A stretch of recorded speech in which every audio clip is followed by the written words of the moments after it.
నమస్కారం. Win TV news కి స్వాగతం. హెడ్లైన్ చూద్దాం.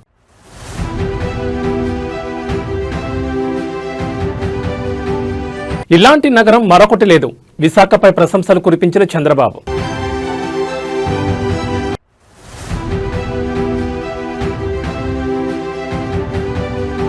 ఢిల్లీ హైకోర్టును ఆశ్రయించిన AP deputy CM. Personal rights కోసం ధర్మాసనాన్ని ఆశ్రయించిన పవన్ కళ్యాణ్.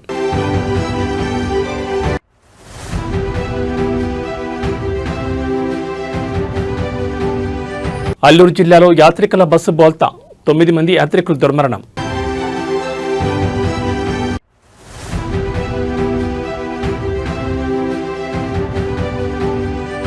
సిట్ ఎదుట లొంగిపోయిన ప్రభాకర్ రావు. మాజీ ఐపీఎస్ కస్టోడియల్ విచారణకు సుప్రీంకోర్టు అనుమతి. ఇక డీటెయిల్స్ చూస్తే రాష్ట్రంలో నైపుణ్యానికి ఏమాత్రం కొరత లేదని సీఎం చంద్రబాబు అన్నారు. విశాఖలో కాగ్నిజెంట్ కార్యాలయానికి ఆయన భూమి పూజ చేశారు. ఈ సందర్భంగా చంద్రబాబు మాట్లాడుతూ కాగ్నిజెంట్ ఏర్పాటుతో 25,000 మందికి ఉపాధి కల్పన దొరుకుతుందని తెలిపారు. నాలెడ్జ్ ఎకనామీ, టెక్నాలజీ హబ్గా విశాఖ మారబోతోందని తెలిపారు. గతంలో దేశం అంటే చిన్నచూపు ఉండేదని గుర్తు చేశారు. ఐటీ ఫస్ట్ అడ్వాంటేజ్ తీసుకున్నామని తెలిపారు. కాగ్నిజెంట్ విశాఖ అతిపెద్ద కేంద్రం కావాలని చంద్రబాబు ఆకాంక్షించారు. తాను ఏది చేసినా మెగా స్కేల్లో ఉంటుందని సీఎం చంద్రబాబు తెలిపారు. విశాఖ లాంటి అందమైన నగరం మరొకటి లేదని చంద్రబాబు వ్యాఖ్యానించారు. కాగ్నిజెంట్ ప్రధాన కార్యాలయాన్ని విశాఖకు మార్చాలని కంపెనీ సీఈఓను కోరానని వెల్లడించారు. త్వరలోనే అది సాధ్యమవుతుందని నమ్మకం ఉందని తెలిపారు. వరల్డ్లో నడుస్తున్న టాప్ 10 కంపెనీలను భారతీయులు నడిపిస్తున్నారని చెప్పారు. రియల్ టైంలోనే కంపెనీలకు క్లియర్ ఇస్తామని చంద్రబాబు తెలిపారు.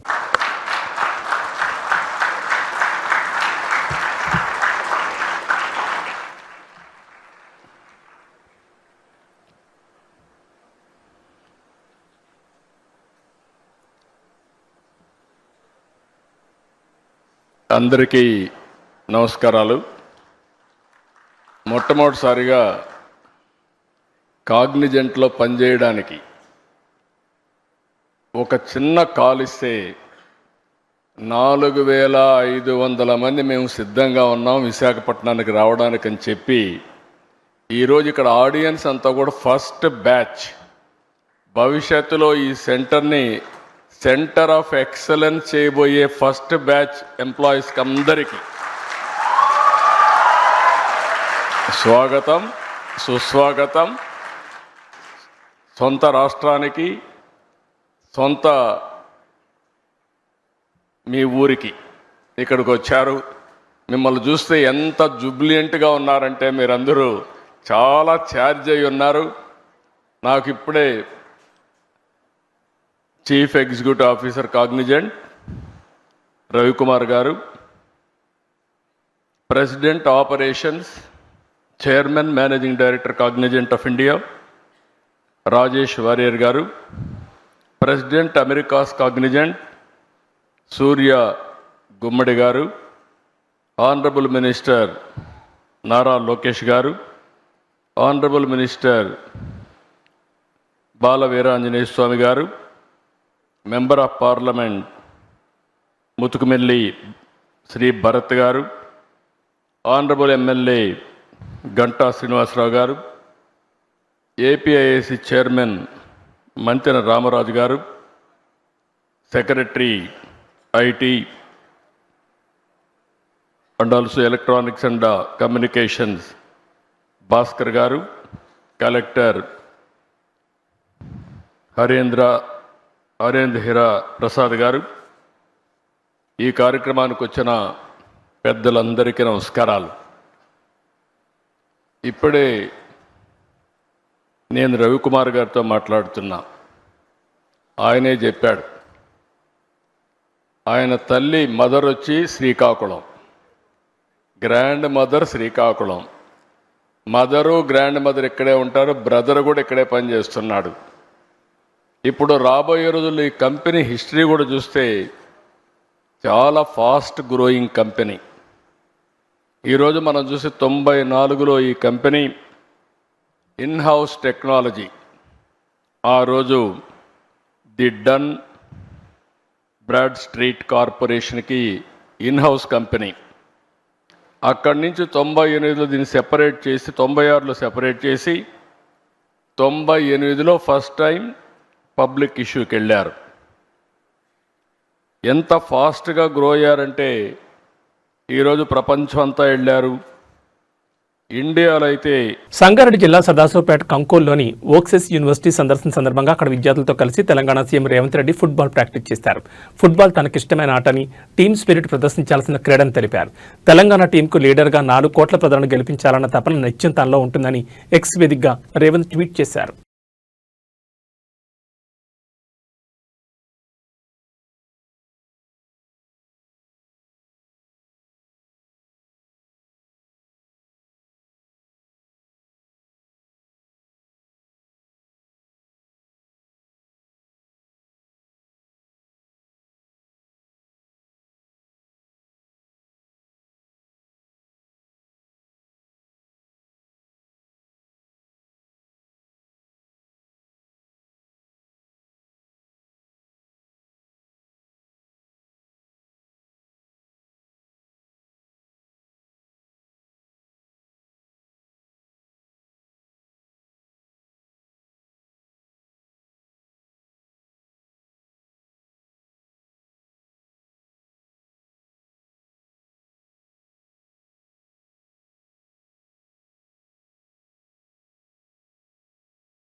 ఆంధ్రప్రదేశ్ ఉప ముఖ్యమంత్రి పవన్ కళ్యాణ్ వ్యక్తిత్వ హక్కుల ఉల్లంఘనకు సంబంధించి ఢిల్లీ హైకోర్టును ఆశ్రయించారు. తన పర్సనల్ రైట్స్ కాపాడుకోవడానికి న్యాయస్థానంలో పవన్ తరపు న్యాయవాది దాఖలు చేసిన పిటిషన్పై విచారణ జరిపింది హైకోర్టు. ఈ సందర్భంగా సోషల్ మీడియా సంస్థలకు కీలక ఆదేశాలు జారీ చేసింది. అయితే పవన్ కళ్యాణ్ వ్యక్తిత్వ హక్కులను ఉల్లంఘించే విధంగా సోషల్ మీడియా ప్లాట్ఫామ్లలో ప్రచారం జరుగుతోందని పిటిషన్లో పేర్కొనడంతో ఈ అంశంపై తక్షణ చర్యలు తీసుకోవాల్సిన అవసరం ఉందని ఢిల్లీ హైకోర్టు పేర్కొంది. వ్యక్తిత్వ హక్కులను కాపాడడం అత్యంత అవసరం. హక్కుల ఉల్లంఘనలకు పాల్పడిన సోషల్ మీడియా అకౌంట్లపై వారం రోజుల్లో చర్యలు తీసుకోవాలని ఆయా కంపెనీలకు కోర్టు ఆదేశాలు జారీ చేసింది. అలాగే పవన్ తరపు న్యాయవాది 2 రోజుల్లోగా ఈ ఉల్లంఘనకు సంబంధించిన వివరాలు, లింకులు, స్క్రీన్ షాట్లు తదితర సమాచారాన్ని సోషల్ మీడియా సంస్థలకు అందజేయాలని హైకోర్టు స్పష్టం చేసింది. ఈ వివరాలు అందిన వెంటనే ఆ కంపెనీలు తగిన చర్యలు తీసుకోవాలని తెలిపింది. ఇక ఈ కేసు తదుపరి విచారణను డిసెంబర్ 22కి వాయిదా వేసింది. పుట్టపర్తి నారాయణాచార్యులు గారు రచించిన శివతాండవ కావ్యం పుట్టిన నేల, రచించిన నేల, తెలుగు భాష విలువను పెంచిన నేల, ఆడినమ్మ శివుడు పాడినమ్మ భవుడు అని శివతాండవాన్ని వినిపించిన నేల. ఈ నేల ఒక పుట్టపర్తి నారాయణాచార్యులు, కవి, బళ్ళారి రాఘవ గారు లాంటి నాటకరంగ రచయిత, నటుడు, విధాన్ విశ్వం లాంటి మహానుభావులు, గజ్జల మల్లారెడ్డి గారి లాంటి కవులు, ఇలాంటి వాళ్ళందరూ పుట్టిన నేల. ప్రతి రాయలసీమ కవులు, కళాకారులు అనేది ఋతువులు ఎన్నైనా మా రాళ్లసీమకి ఒకటే ఋతువు, కరువు ఋతువు. కాలాలు ఎన్నైనా మా రాయలసీమకి ఒకటే కాలం, ఎండాకాలం. దాన్ని మనం రూపుమాపే ప్రయత్నం చిత్తశుద్ధితో చేస్తోంది. పరిశ్రమలు, ఉద్యాన పంటలు, సాగునీటి ప్రాజెక్టులు మొదలైనవి చేపట్టి రాయలసీమని రతనాల సీమగా మార్చే దిశలోనే ఈ రోజున మేమందరం గౌరవ ముఖ్యమంత్రి గారి చంద్రబాబు నాయుడు గారి నాయకత్వంలో మీ ముందుకున్నాం. ఈ సూపర్ 6 కార్యక్రమం ఇన్ని వేల కోట్లు ఆర్థిక ఇబ్బందులుండి వీటన్నిటినీ ముందుకు తీసుకురాగలుగుతున్నామంటే మీ భవిష్యత్తు కోసం, యువత భవిష్యత్తు కోసం, మహిళల భవిష్యత్తు కోసం, ప్రతి ఆంధ్రప్రదేశ్ లో ఉన్న ప్రతి ఒక్కరూ బాగుండాలి, మీరు ఆనందంగా ఉండాలి. మనం మీరే అన్నారు, ఆ రోజు మేము అడిగాం, రాష్ట్రం బాగుండాలి, యద్భావం తద్భవతి. మీరు ఎలా ఆలోచించారో మేమందరం కలిసికట్టుగా పార్టీలు వేరైనప్పటికీ రాష్ట్ర హితువు, రాష్ట్ర మనం శ్రేయస్సును దృష్టిలో పెట్టుకొని ఈ రోజున మీ ముందుకొచ్చి ఇంత ఘన విజయంగా, ఇంత దిగ్విజయంతో ఈ సూపర్ 6 కార్యక్రమాన్ని మీ ముందుకు తీసుకొచ్చాం. దీని సూపర్ 6 కార్యక్రమానికి సంబంధించి భవిష్యత్తు రాయలసీమ వెనుకబాటుతనం గురించి, దానికి నీటి సౌకర్యాల గురించి, పారిశ్రామిక గురించి గౌరవ ముఖ్యమంత్రి గారు మాట్లాడతారు. నేను మీ చెప్పదలుచుకున్నది ఒకటి, ఆరోగ్య బీమా పథకం సాకారం కాబోతుంది. ఒక్కొక్క పథకం ద్వారా ఒక్కొక్క కుటుంబానికి 25 లక్షల ఆరోగ్య బీమా వర్తిస్తుంది. అలాగే పర్యాటక రంగం ఆంధ్రప్రదేశ్కు ఐటీ రంగంలో పెట్టుబడులను ఆకర్షించే దిశగా ప్రభుత్వం కీలక అడుగులు వేస్తోంది. ఇందులో భాగంగా విశాఖపట్నంలో ఒకే రోజు 4 ప్రముఖ ఐటీ సంస్థల ఏర్పాటుకు రాష్ట్ర ఐటీ ఎలక్ట్రానిక్స్ శాఖ మంత్రి నారా లోకేష్ శంకుస్థాపన చేశారు. ఈ కంపెనీల ద్వారా నగరంలోకి 282.60 కోట్ల పెట్టుబడులు రానుండగా సుమారు 4,300 మందికి ప్రత్యక్షంగా ఉద్యోగ అవకాశాలు లభించనున్నాయి. భీమిలి సమీపంలోని కాపులుప్పడలో ఇమాజినోవిట్ టెక్ సొల్యూషన్ సంస్థ 140 కోట్ల పెట్టుబడితో తన క్యాంపస్ను ఏర్పాటు చేయనుండగా దీని ద్వారా అత్యధికంగా 2,600 మందికి ఉద్యోగాలు రానున్నాయి. మధురవాడ ఐటీ హిల్ 2లో టెక్ తమ్మిన సంస్థ 62 కోట్లతో ఏర్పాటు చేస్తున్న యూనిట్ ద్వారా 500 మందికి, నాన్ రైల్ టెక్నాలజీ సంస్థ 50.60 కోట్ల పెట్టుబడితో 567 మందికి ఉపాధి కల్పించనున్నాయి. ఇదే ప్రాంతంలో ఏసియన్ ఇన్ఫోటెక్ సంస్థ 30 కోట్ల పెట్టుబడితో మరో 600 మందికి ఉద్యోగాలు కల్పించనుంది. ఈ సంస్థ 12 నెలల్లో తన కార్యకలాపాలను ప్రారంభించనుంది.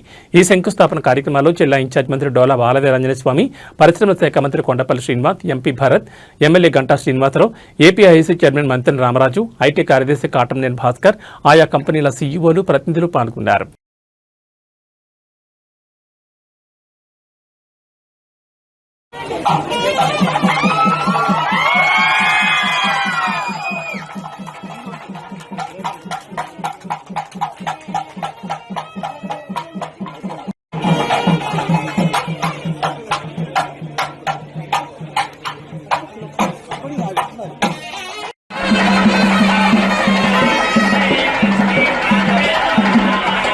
అల్లూరు సీతారామరాజు జిల్లా చింతూరు మారేడుమల్లి ఘాట్ రోడ్లో తులసిపాకాలు రాజుగారి మెట్ట సమీపంలో ఈరోజు తెల్లవారుజామున ఘోర రోడ్డు ప్రమాదం జరిగింది. చిత్తూరు జిల్లాకు చెందిన యాత్రికులతో భద్రాచలం నుంచి అన్నవరం వెళ్తున్న ఓ ప్రైవేట్ ట్రావెల్స్ బస్సు అదుపు తప్పి లోయలో పడింది. ఈ విషాద ఘటనలో ప్రాథమిక సమాచారం ప్రకారం 9 మంది మృతి చెందగా 20 మందికి పైగా ప్రయాణికులకు తీవ్ర గాయాలయ్యాయి. వీరిని చింతూరు ప్రభుత్వ ఆసుపత్రికి, మరికొందరిని భద్రాచలం ఏరియా ఆసుపత్రికి చికిత్స నిమిత్తం తరలించారు. ప్రమాద సమయంలో బస్సులో 2 డ్రైవర్లు సహా దాదాపు 37 మంది యాత్రికులు ఉన్నట్టు తెలుస్తోంది.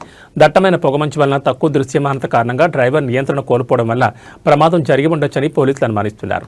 సహాయక చర్యలు కొనసాగుతున్నాయి. ఉన్నతాధికారులు, పోలీసులు ఘటనా స్థలానికి చేరుకుని సహాయక చర్యలను పర్యవేక్షిస్తున్నారు. ఈ ప్రమాదంపై ఏపీ ముఖ్యమంత్రి చంద్రబాబు, ఉప ముఖ్యమంత్రి పవన్ కళ్యాణ్, మంత్రులు నారా లోకేష్, వంగల్పూడి అనిత తదితరులు తీవ్ర దిగ్భ్రాంతిని వ్యక్తం చేశారు. బాధిత కుటుంబాలను అన్ని విధాలా ఆదుకుంటామని సీఎం హామీ ఇచ్చారు.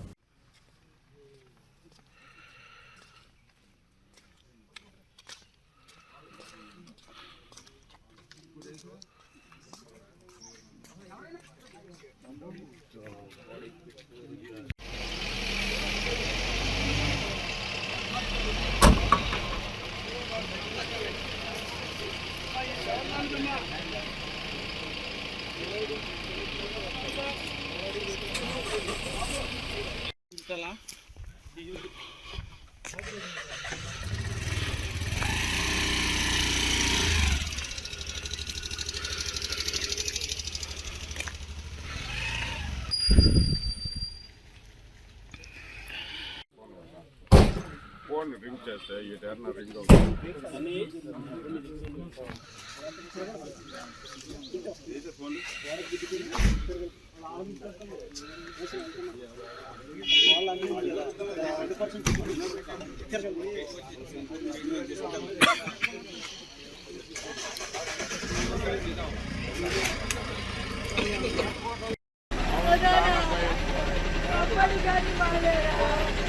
భయపడిపోతాడే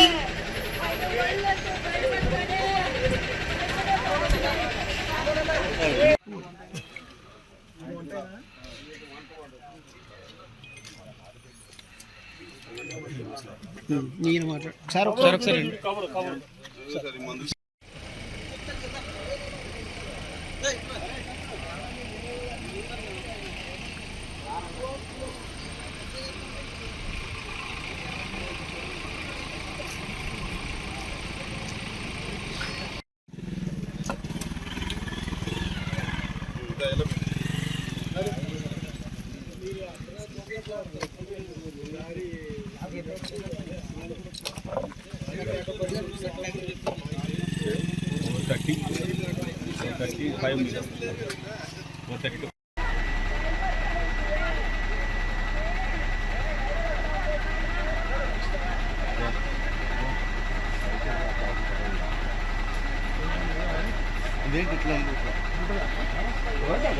వెనక్కి వచ్చింది వెండి.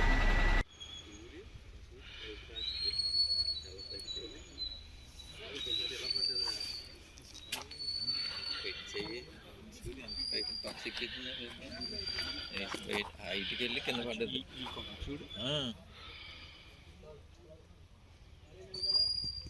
చెప్పేసారు ఎలాగైనా సినిమా తెలంగాణలో సంచలనం సృష్టించిన ఫోన్ ట్యాపింగ్ కేసులో తాజాగా కీలక పరిణామం చోటు చేసుకుంది. ఈ కేసులో నిందితుడిగా ఉన్న మాజీ ఐపీఎస్ అధికారి ప్రభాకర్ రావు సిట్ ఎదుట ఈ రోజు లొంగిపోయారు. ఉదయం జూబ్లీహిల్స్ పోలీస్ స్టేషన్కి వెళ్లిన ప్రభాకర్ రావు సిట్ అధికారుల ముందు హాజరయ్యారు. నిన్న సుప్రీంకోర్టులో ఫోన్ ట్యాపింగ్ కేసు విచారణకు వచ్చింది. ఈ సందర్భంగా సిట్ న్యాయవాది వాదనలు వినిపిస్తూ ప్రభాకర్ రావు విచారణకు సహకరించడం లేదని, మొబైల్, ల్యాప్టాప్ తదితర ఎలక్ట్రానిక్ పరికరాలను మెమరీ మొత్తం డిలీట్ చేసి అప్పగించారని పేర్కొన్నారు. ఆయన నుంచి సమాచారం రాబట్టేందుకు ప్రభాకర్ రావును కస్టోడియల్ విచారణకు అప్పగించాలని కోరారు. దీనికి సానుకూలంగా స్పందించిన అత్యున్నత న్యాయస్థానం వారం రోజుల కస్టోడియల్ విచారణకు అనుమతించింది. ఆ తర్వాత వచ్చే రిపోర్టుపై మళ్లీ విచారణ చేస్తామని పేర్కొంది. ఈ సందర్భంగా ప్రభాకర్ రావుకు భౌతికంగా ఎలాంటి హాని జరగకుండా చూడాలని, చట్ట ప్రకారం దర్యాప్తు చేయాలని అధికారులకు సూచించింది.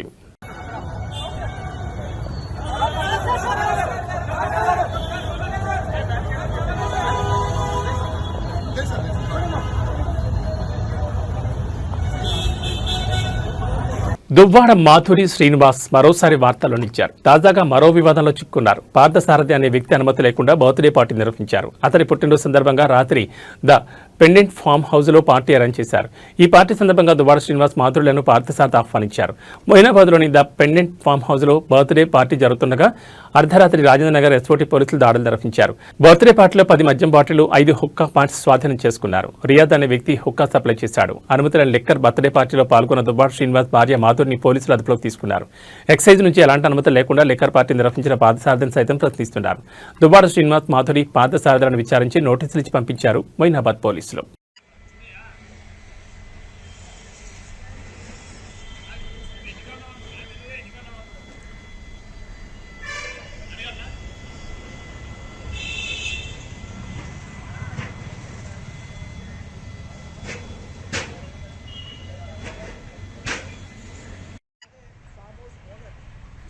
వీరిపైన కూడా కేసు నమోదు చేశారు, వెరిఫికేషన్ చేశారు. తర్వాత వీరి నుంచి వాళ్ళ ఆధారాలు వివరాలు సేకరించిన తర్వాత వారిని విడిచిపెట్టలేదు. సో మద్యం పట్టు ఉండడం, అలాగే బర్త్డే పార్టీ ఈవెంట్ అనేది పోలీసుల ఇటు ఎక్సైజ్ పోలీస్ నుంచి కూడా ఎలాంటి అనుమతి లేదు. సో ప్రస్తుతం మనం చూడొచ్చు అంటే pendant farm house Rajendra SOT పోలీసులు అర్ధరాత్రి రైడ్ చేసి ఈ దువ్వాడ మాదిరి బర్త్డే పార్టీ ఎక్కడైతే నిర్వహిస్తున్నారో అలాగే పార్థసారథి కూడా అది ఇన్వైట్ చేశారు. ప్రస్తుతం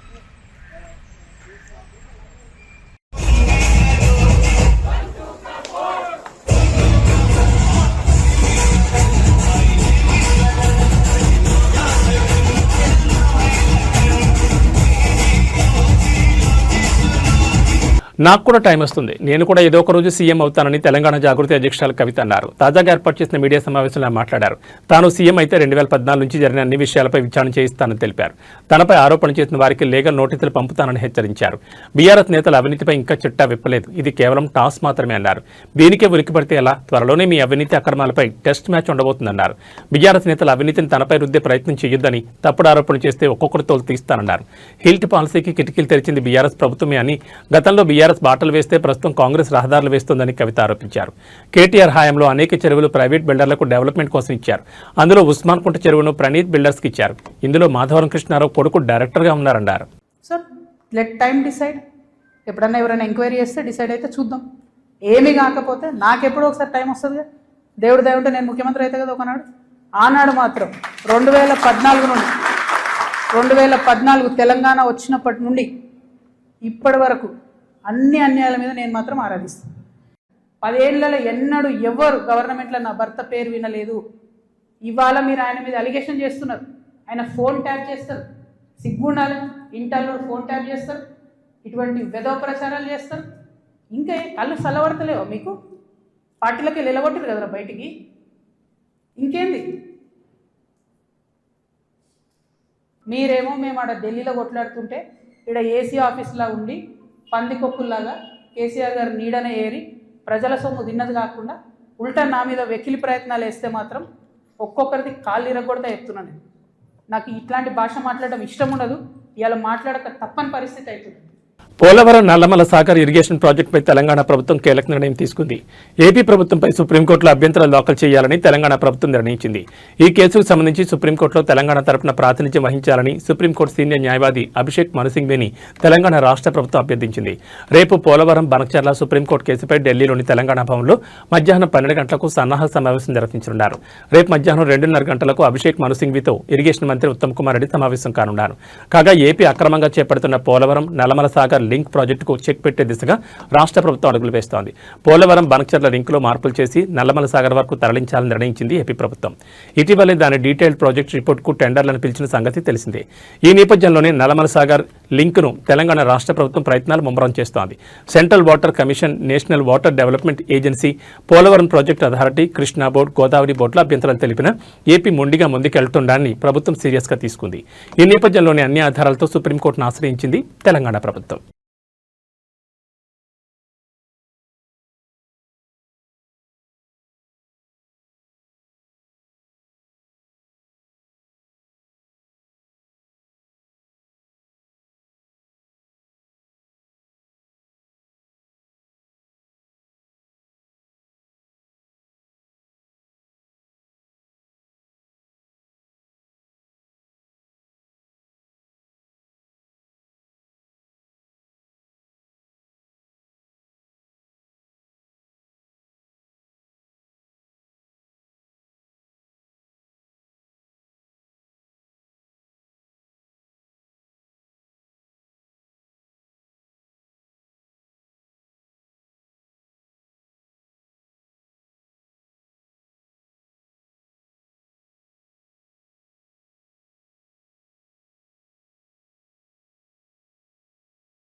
నెల్లూరు జిల్లాలో సంచలనం సృష్టించిన లేడీ డాన్ అరుణపై పోలీసులు కఠిన చర్యలు తీసుకున్నారు. ఆమె నేర చరిత్ర దృష్ట్యా ప్రివెంటివ్ డిటెన్షన్ యాక్ట్ను ప్రయోగించారు. అరుణతో పాటు మరో 2 రౌడీ షీటర్లపై కూడా ఇదే చట్టం కింద కేసులు నమోదు చేసి ముగ్గురిని నెల్లూరు నుంచి కడప కేంద్ర కారాగారానికి తరలించారు. కోవూరు మండలం పెద్ద పడుగుపాడు గ్రామానికి చెందిన అరుణ గత ప్రభుత్వ హయాంలో అనేక నేరాలకు పాల్పడినట్లు పోలీసు రికార్డులు స్పష్టం చేస్తున్నాయి. ఆమెపై కోవూరు, నవాబ్పేట, వేదాయపాలెం పోలీస్ స్టేషన్లో పలు కేసులు నమోదయ్యాయి. ఉద్యోగాలు ఇప్పిస్తామంటూ విజయవాడలో మోసాలు పాల్పడిన కేసు కూడా ఆమెపైంది. రౌడీ షీటర్ శ్రీకాంత్ పెరోల్ వ్యవహారంలో పలు కథనాలు ప్రచురితం కావడంతో అరుణ నేర సామ్రాజ్యం వెలుగులోకి వచ్చిన సంగతి తెలిసిందే. దీంతో కోవూరు పోలీసులు ఆమెపై రౌడీ షీట్ కూడా తెరిచారు. అరుణ నేర కార్యకలాపాలను అరికట్టేందుకు ఆమెపై పీడీ యాక్ట్ నమోదు చేయాలని జిల్లా ఎస్పీ అజిత విజెండ్ల కలెక్టర్ హిమాంశు శుక్లాకు ప్రతిపాదనలు పంపారు. కలెక్టర్ నుంచి ఆమోదం లభించడంతో కోవూరు పోలీసులు అరుణపై పీడీ యాక్ట్ నమోదు చేశారు. ప్రస్తుతం నెల్లూరు జిల్లాలో ఉన్న ఆమెను కడప సెంట్రల్ జైలుకు తరలించారు. అరుణతో పాటు నెల్లూరు నగరానికి చెందిన మరో 2 రౌడీ షీటర్లు ఎస్ జయప్రకాష్, షేక్ షాహల్, హమీద్లపైన పోలీసులు పీడీ యాక్ట్ ప్రయోగించారు. వారిని కూడా నెల్లూరు నుంచి కడప కేంద్ర కారాగారానికి తరలించారు.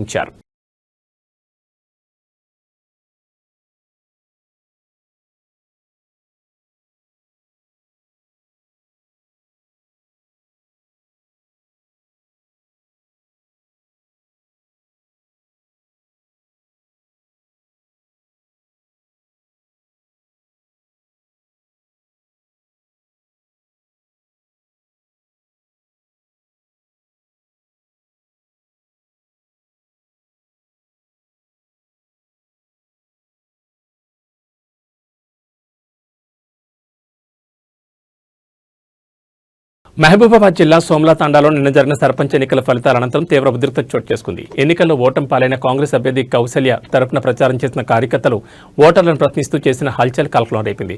కాంగ్రెస్ కార్యకర్తలు జెండాలు చేతిలో పట్టుకుని తాండాలోని ఇంటింటికి తిరిగారు. ఓటర్లను నిలదీస్తూ మీరు మా అభ్యర్థికి ఓటు వేశారో లేదో ప్రమాణం చేయండి, లేదంటే మా డబ్బులు మాకు తిరిగి ఇచ్చేయండి అంటూ డిమాండ్ చేశారు. ఎన్నికల సమయంలో తాము ఖర్చు చేసిన డబ్బులు తిరిగి చెల్లించాలని డిమాండ్ చేయడంతో తాండాలో గందరగోళ పరిస్థితి ఏర్పడింది. ఈ చర్య స్థానికుల్లో ఆందోళన కలిగించింది. సమాచారం అందుకున్న పోలీసులు వెంటనే సోమ్లా తాండాకు చేరుకున్నారు. కార్యకర్తలను నియంత్రించి పరిస్థితి అదుపులో తెచ్చేందుకు ప్రయత్నించారు. పోలీసుల రంగప్రవేశంతో తాండాలో నెలకొన్న అలజడి కాస్త సద్దుమణిగింది.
ఇప్పుడు ఎందుకు తిరుగుతారు మాట వీళ్ళు అడిగినా మేడం నువ్వు పెట్టినావంటే నీకు డబ్బులు కూడా ఇచ్చేస్తాను. నీ డబ్బులు నాకు జెండ పట్టుకున్నావు, నీకు ఖచ్చితంగా ఓటేసిన నేను అని అంటే నీకు డబ్బులు వద్దు, జెండ పట్టుకున్నావు కదా అని వదిలేసిపోతాను. లోపల వేయకపోతే డబ్బులు తీసుకుంటారా? తీసుకుంటాను. తీసుకొని ఏమవుతుంది?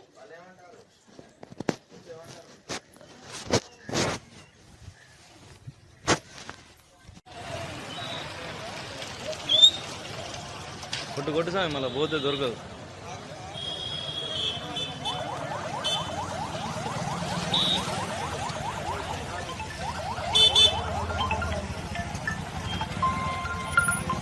కాంగ్రెస్ పార్టీ సీనియర్ నేత, కేంద్ర మాజీ మంత్రి, లోక్సభ మాజీ స్పీకర్ శివరాజ్ పాటిల్ కన్నుమూశారు. కొంతకాలంగా అనారోగ్యంతో బాధపడుతున్న ఆయన మహారాష్ట్రలోని లాతూర్లో శుక్రవారం తుది శ్వాస విడిచారు.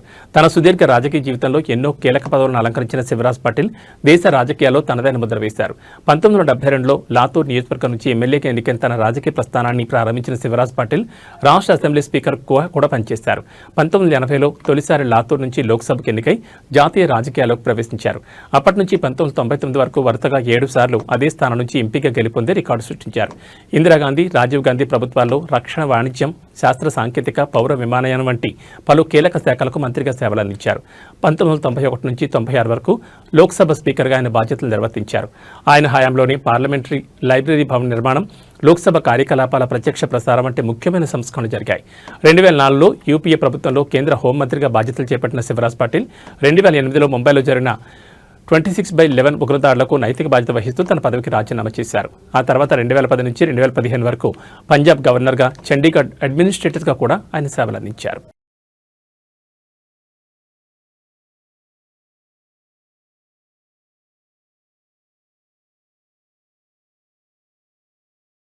ఇవి ఈ బులెటిన్ విశేషాలు. మరో బులెటిన్లో మళ్ళీ కలుసుకుందాం. నమస్కారం.